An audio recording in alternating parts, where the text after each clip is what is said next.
Bismillahirrahmanirrahim. Assalamualaikum warahmatullahi wabarakatuh.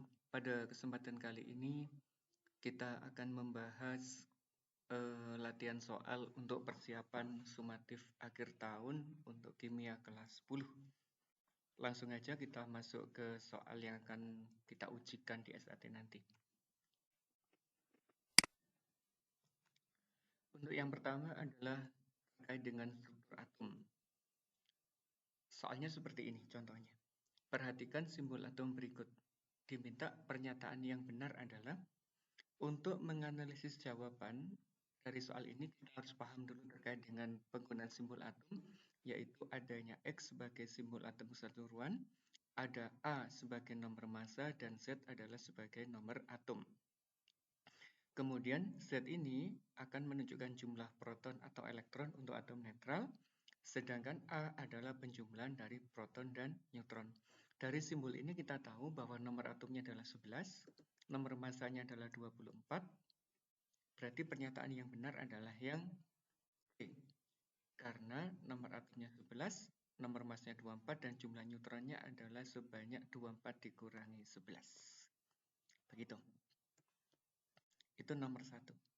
Untuk nomor 2, kita kenalkan terkait dengan jumlah partikel di dalam suatu ion. Misalkan ion sulfida, nomor massanya 32, nomor atomnya 16, muatannya adalah 2 min. Maka pernyataan yang benar adalah, kalau kita lihat, ini nomor atom ya, nomor atomnya 16, berarti jumlah protonnya adalah 16. Karena dia menangkap 2 elektron, maka jumlah elektronnya menjadi 18. Sedangkan jumlah neutronnya tetap, yaitu 32 dikurangi 16 sebanyak 16. Sehingga untuk nomor 2 jawabannya adalah yang D, yaitu jumlah elektronnya sebanyak 18. Kita lanjutkan. Soal berikutnya terkait dengan struktur atom adalah mengenai isotop, isobar, isoton, dan isoelektron. Kebetulan yang ditanyakan di nomor 3 itu adalah isoton. Apa itu isoton? Kita ingat konsep ini dulu ya. Apabila ada atom yang berbeda, nomor massanya sama, maka termasuk kategori isobar. Jika atomnya sama, nomor atomnya juga sama, tapi nomor massanya berbeda, itu termasuk golongan isotop. Kalau isoton itu adalah yang jumlah neutronnya sama. Misalkan ini, 13 dikurangi 6 kan 7. Ini 14 dikurangi 7 juga 7. Karena neutronnya sama, maka tergolong isoton. Lah isoelektron itu apa? Isoelektron adalah atom atau spesies lain yang jumlah elektronnya sama. Misalkan ini elektronnya 8. Karena menangkap 2, totalnya menjadi 10. Neon ini 10. Karena sama-sama memiliki elektron sebanyak 10, maka tergolong sebagai isoelektron. Nah, dari konsep yang di sebelah kanan, kita bisa menjawab bahwa untuk soal nomor 3, yang termasuk isoton adalah yang jumlah neutronnya sama. Yang mana kira-kira? Yang 3 dan 4. Misalkan ini, 13 dikurangi 6 kan 7.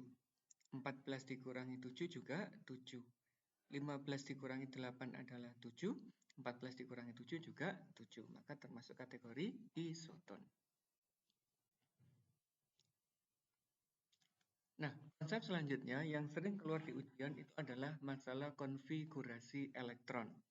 Misalkan ada atom kromium, nomor atomnya adalah 24, bagaimana konfigurasi yang benar? Untuk menulis konfigurasi, kita bisa menggunakan prinsip dari aturan Aufbau ini ya. Dimulai dari subunit 1s, 2s, dan seterusnya kita sebarkan 24 elektron ini. Ternyata berakhirnya harusnya adalah D4S2 3D4. Karena ini ada aturan khusus, D tidak boleh diisi 4, harus mengikuti aturan penuh setengah penuh, maka ini kita ubah konfigurasinya. 4S2 3D4 kita ubah menjadi 4S1 3D5. Sehingga jawaban yang benar adalah yang B. Ingat, D itu tidak boleh diisi 4 dan diisi 9, karena jadi tidak stabil, ini diubah menjadi 5 dan 10, menggunakan aturan penuh dan setengah penuh. Kemudian yang kedua, model konfigurasi adalah yang berupa ion. Kalau ion intinya adalah perbedaan jumlah elektron. Kalau ini belerang 16 elektronnya. Karena menangkap 2 elektron menjadi ion sulfida, maka yang dikonfigurasi jumlahnya adalah 18. Sesuai dengan aturan Aufbau, maka jawaban yang benar adalah yang B. 1s2, 2s2, 2p6, 3s2, 3p6. Jumlahnya adalah 18.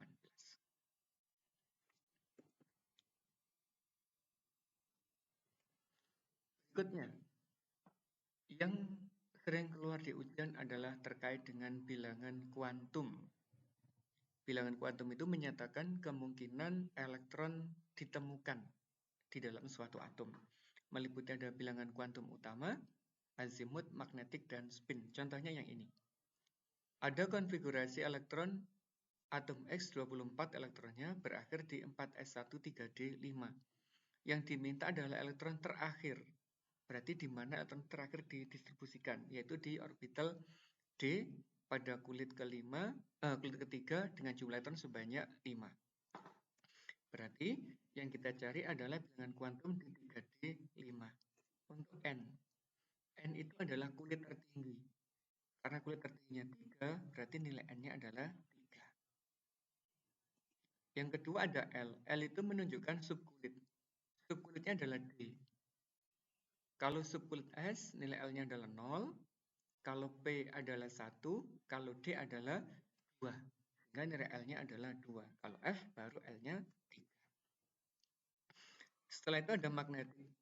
Magnetik itu menunjukkan di orbital manakah elektron kelima itu berada. Nah, untuk orbital itu nilainya adalah plus minus dari L. Kalau L-nya ada 2, plus minusnya berarti ada min 2, min 1, 0, plus 1, dan plus 2. Ini kotaknya, begitu ya. Terus setiap kotak maksimum hanya diisi oleh 2 elektron. Sesuai aturan Hahn, pengisiannya dalam menghadap ke atas dulu, kalau ada sisa baru dihadapkan ke bawah atau berpasangan. Karena isinya hanya 5, kita sebarkan 1, 2, 3, 4, 5. Berhentinya adalah di kotak positif 2. Maka nilai M-nya adalah positif 2, yaitu di mana kotak itu terisi elektron yang terakhirnya. Bagaimana S? S itu adalah orientasi orbital. Dia mengarah kemana? Jika digambarkan menghadap ke atas, tandanya adalah positif. Kalau digambarkan menghadap ke bawah, berarti tandanya adalah negatif. Karena di kotak plus 2 menghadap ke atas, maka tandanya adalah positif setengah.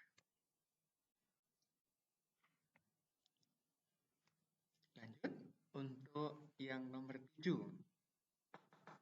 Ini berhubungan dengan sistem periodik unsur ya. Ada konfigurasi elektron semacam itu. Kobalt, nomornya 27, berakhir di 4s2, 3d7. Ini konfigurasi pendek. Kita disuruh menentukan ada di golongan berapa, periode berapakah unsur kobalt itu. Caranya bagaimana? Kita ingat yang ini dulu ya. Apabila konfigurasi itu berakhir di subkulit S, ini, maka dia masuk golongan A. Kalau 1 ya 1A, kalau 2 ya 2A. Jika berakhir di S dan P, itu juga termasuk golongan A. Tergantung dijumlahkan elektronnya. 2 tambah 1 berarti 3, 3A. 2 tambah 2, 4A. Begitu dan seterusnya. Itu jika S dan SP. Nah, golongan transisi itu yang bagaimana? Yaitu yang berakhir di subkulit S dan subkulit D. Misalkan yang ini. S-nya isinya 2, D-nya isinya 1. Dijumlahkan aja. 2 tambah 1 jumlahnya adalah 3, maka 3B. Nah, kalau kita lihat di konfigurasi nomor 7 ini, kan berakhir di 4S2, 3D7. Berarti masuk golongan yang ini, golongan transisi. Kita tinggal jumlah elektronnya. 2 ditambah 7 kan 9. Kita cek. Kalau 9 ada di sini, maka dia termasuk golongan 8B. Spesial ini ya. Elektron valensinya 8, 9 dan 10 masuk golongan 8B. Kalau 11 dan 12 masuk golongan 1B dan 2B.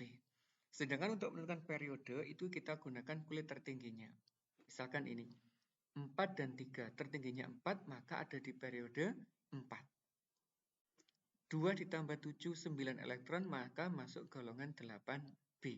Sehingga jawaban yang benar adalah yang B.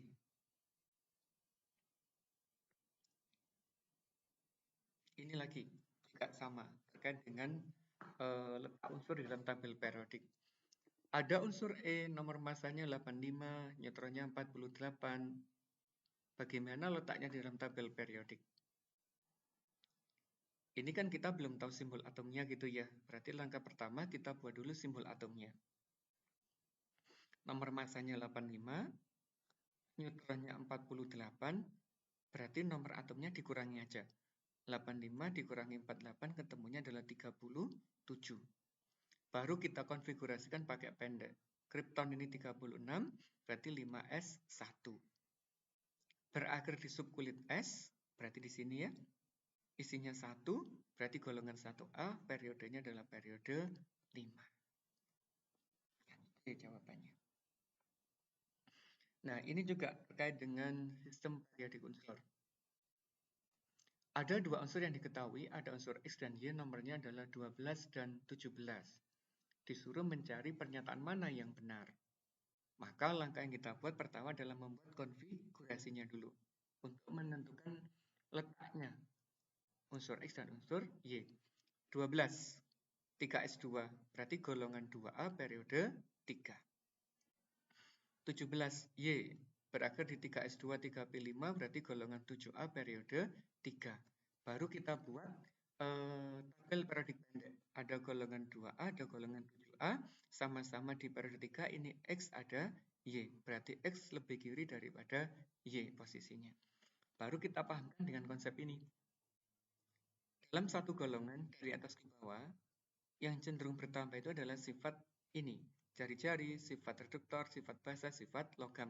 Sedangkan sifat-sifat yang ini cenderung untuk berkurang. Berbanding terbalik dengan jari-jarinya ya. Afinitas, energi ionisasi, elektronegatifan, oksidator, dan sifat asam. Nah, kalau kita bandingkan, berarti pernyataan untuk soal nomor 9 yang benar adalah yang B, yaitu elektronegatifan unsur yang lebih kiri itu lebih kecil daripada unsur yang lebih kanan. Nah, demikian dulu ya untuk sesi yang pertama. Nanti untuk bagian yang kedua kita bahas di video yang kedua. Terima kasih. Assalamualaikum warahmatullahi wabarakatuh.